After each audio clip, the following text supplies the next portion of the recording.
શ્રી વલ્લભ શ્રીમદ્ ભગવદ્ ગીતા અધ્યાય 17 શ્રદ્ધાત્રય વિભાગ યોગ. શ્રી ભગવાન કહે છે, માણસોની એ શાસ્ત્રીય સંસ્કારો વિનાની શ્રદ્ધા સાત્વિકી, રાજસી અને તામસી એમ 3 પ્રકારની જ હોય છે.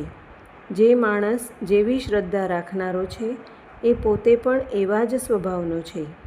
સાત્વિક માણસો દેવોને પૂજે છે, રાજસી માણસો યક્ષ અને રાક્ષસોને તથા તામસી માણસો પ્રેત ભૂતોને પૂજે છે.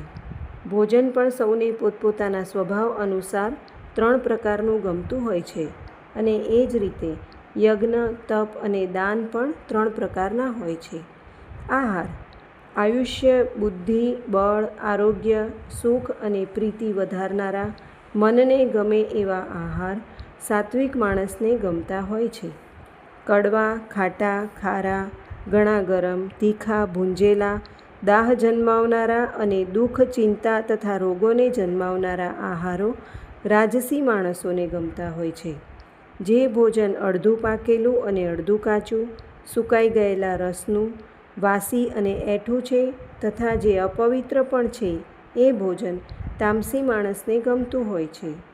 યજ્ઞ જે શાસ્ત્રવિધિ દ્વારા નિયત થયેલો યજ્ઞ ફળની ઈચ્છા વિનાના માણસો વડે કરવામાં આવે છે એ સાત્વિક છે. કેવળ દંભ આચરવા ખાતર અથવા ફળ પ્રત્યે લક્ષ્ય રાખીને જે યજ્ઞ કરાય છે તે યજ્ઞ રાજસ છે.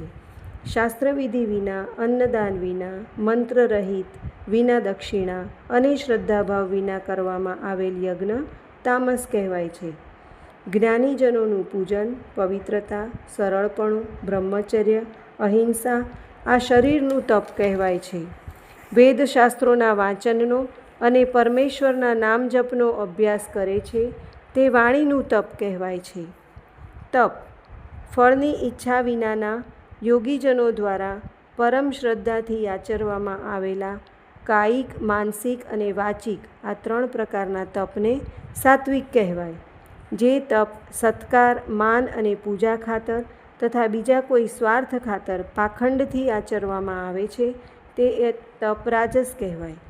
જે તપ મૂર્ખતાપૂર્વક હઠથી બીજાનું અનિષ્ટ કરવા માટે આચરવામાં આવે છે તે તપ તામસ કહેવાય. દાન પ્રત્યુપકારની અપેક્ષા ન રાખતા નિસ્વાર્થ ભાવે જે આપવામાં આવે છે એ દાન સાત્વિક કહેવાય.